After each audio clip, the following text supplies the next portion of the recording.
And on today's episode of You've Got to Be Freaking Kidding Me, I still have my earbud and I'm not taking it out. I always seem to be doing something where I'm like, nah, give me my microphone. So I'm on my exercise bike and I see this article on Bleacher Report where they're reporting on Kyle Kuzma, and I agree with him 110 billion%. The title of the article says, Kyle Kuzma says it's exhausting hearing athletes discussing taxes on contracts and calls out lifestyles, right? It's almost insane. I don't know if you guys saw this, and maybe I'll try to find a clip, but Odell Beckham recently was on a podcast and he was talking about how he has no money left. I always explain this to people, like, bro, you give somebody a 5-year, $100 million contract, right? What is it really? It's 5 years for 60. You're getting taxed. That's 12 a year, that you have to spend, use, save, invest, flaunt, like whatever, however, just being real. I'm gonna buy a car, I'm gonna give my mama a house, I'm gonna do, everything costs money. If you spending $4 million a year, that's really $40 million over 5 years, 8 a year. That's a 5-year span of where you're getting $8 million.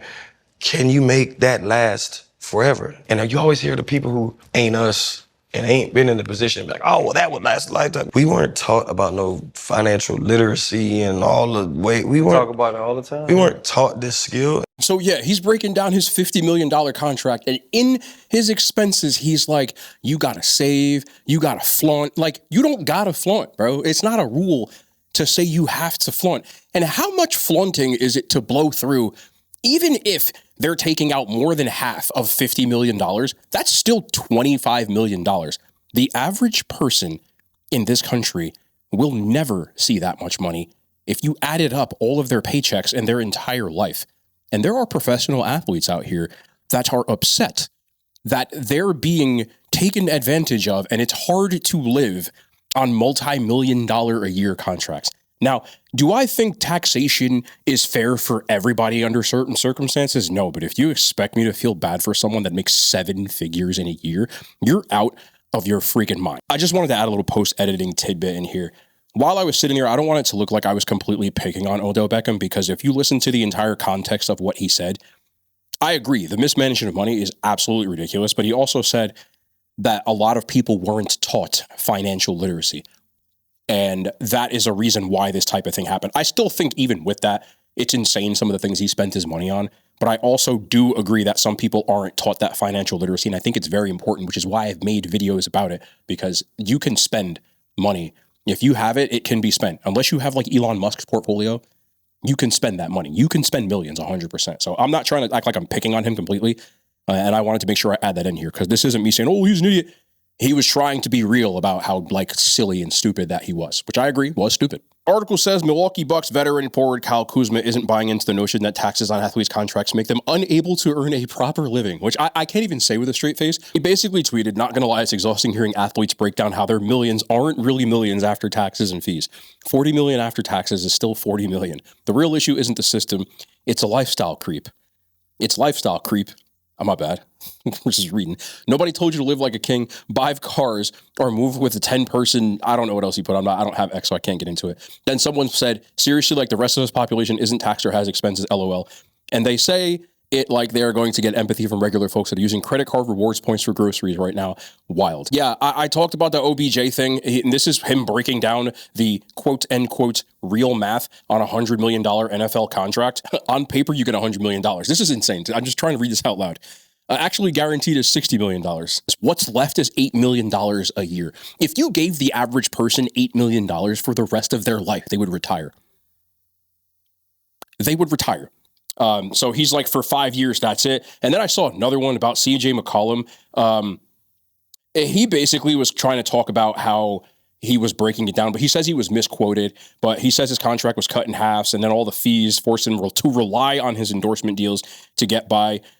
He was living off an energy deal. He had a $12,000 deal just to get some posts off, and he lived off of that. The thing that really gets me is I think when people get to a certain tax bracket, they forget what it's like for like people to live that actually make $40,000, $30,000 a year. To me, if you can't make that work, that is a gross overspending. I'm not talking about, look, I understand definitely depending on where you live that like, for example, where I live in New Jersey, it's very expensive in Bergen County, the cost of living. So if you make $100,000, it doesn't necessarily guarantee that you're living great, but you're still living okay. Housing prices are grossly overpriced right now, but anybody who ever complains about making a 7-figure salary, just, you have a skill issue with managing money. And I'm not even afraid to say that, because that's not even ridiculous for me to say out loud.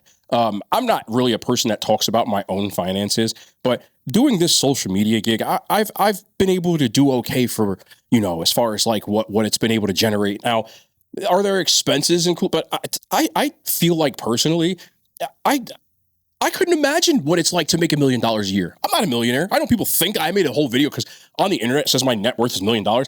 I ain't a millionaire. Now, I understand net worth is not the same thing as actual like dollar value, but I've been able to do everything that I've wanted for the last year. Like, I don't think I'm a person that lives like a crazy lifestyle, but I mean, I feel like I have a nicer car than I've ever had. I don't usually talk about these things. I've been able to buy a couple of like things that I've wanted. And as far as like equipment goes for like video equipment, I mean, I'm standing in a studio right now that is away from my house. I also work out of my house, including this studio. So I have 2 different offices for the most part. I also have a mobile office, which is a car, like I said. I've had every camera. You get the idea. And I still have money invested, saved, put away. I still pay taxes every single year, a retirement account. Like, I get super frustrated when I hear things like that, because if you told me today, right now, they said, hey, you can make $1 million a year for the rest of your life and you can just make content, I'd be like, well, where do I sign on that one? There's people that make way more money than that. And the internet, and for just, I'm going to say this because it's just true. If you get to a certain point on the internet, now, this money isn't finite, like, it's not infinite. I mean, it doesn't last you for the rest of your life. But like yearly, if you get to a certain point on YouTube, if you get to a certain point on like TikTok and things like that, you make it's a gross amount of money. It's a gross amount for what you do for a living. It's a gross amount of money. You make more money than doctors. Now, again, you don't make that for your entire life, but if you have a 10-year, 5-year stretch where you can easily make that work for the rest of your life if you invest and save. You might have to go back to working, but you won't be living uncomfortable for the rest of your life. So I don't know if Odell Beckham was expecting people to feel sorry for him, but I agree with Kyle Kuzma. These people saying that, like, it's because one of the things that I've learned as I've gotten older, you can live outside of your means even as a millionaire. There's no reason to have, I made the video about Floyd Mayweather. There's no reason to have that many cars. You can't drive that many cars. At most, even if I had like, excuse my language, but FU money, I would have 2 cars. I'd have a truck and I'd have a car. I'd have a car that I would take out in the summer.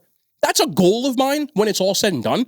But even with that, like, you have because I prefer SUVs or trucks. Like, I drive an SUV.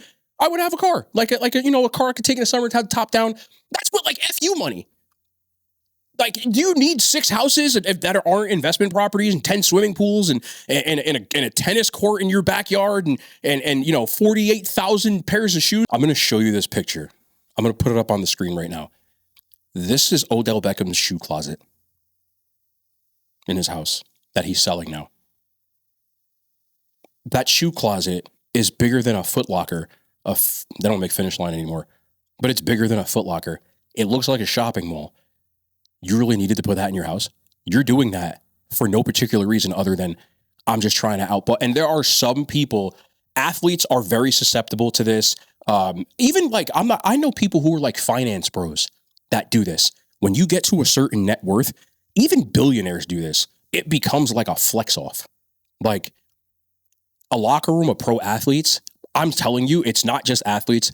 I know finance bros that do this too. Like watches and stuff, it becomes a flex off. Like a guy will come in and be like, oh, I got this Daytona. It's a Rolex that, like, it's the rainbow. It's off catalog. It's this. And a dude sees that and they're like, I'm not going to let him outball me. And they do it like finance bros do this.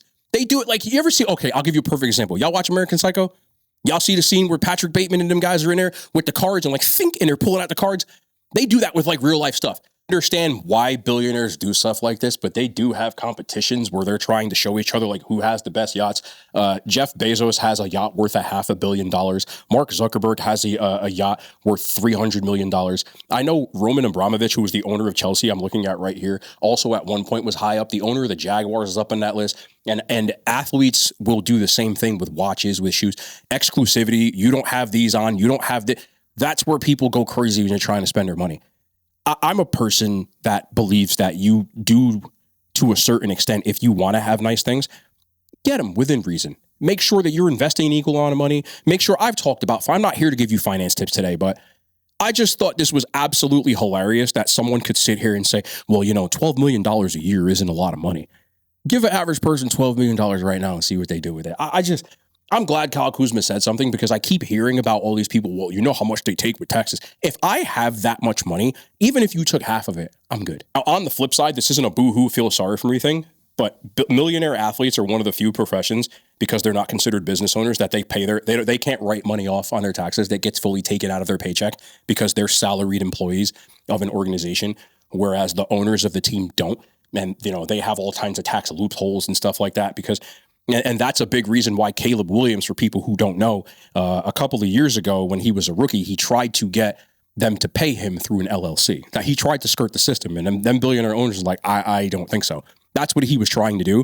They can't write things off on expenses like most rich people do, because most rich people have layers and, tax loopholes and LLCs where they can funnel money through it. I don't want to get through the whole thing. It's nothing illegal, by the way. It's perfectly legal through like the way our taxes are set up. They don't get to do that. So when they get that tax bill, plus they have to pay a jock tax when they travel, meaning they have to pay state tax in different states, which is higher. So if you play in California versus playing in Texas or Florida, which don't have state tax, there are things. But at the end of the day, if you're making that much money, I don't want to hear a peep out of you. Like, most of these people didn't grow up in situations where they grew up in millionaire households. Some of them did. Some of them were like Nepo babies or grew up, but a lot of professional athletes grew up in situations where they became the sole breadwinner. And I know there are other people trying to take advantage, but at the end of the day, if you learn that is a financial management skill issue. I thought it was ridiculous. I just can't believe that this is even a conversation at this point, because I'm a person that I'm no stranger to being a consumer, but even with buying the things that I want, like how many pairs of sneakers, how many bags, how many watches do you need? And I have like 5 or 6 watches. And I make sure if I buy a watch, first of all, I know people, watch is a good investment. I have no intention of selling my watches. Yes, you can recoup the value, but I invest an equal amount or more.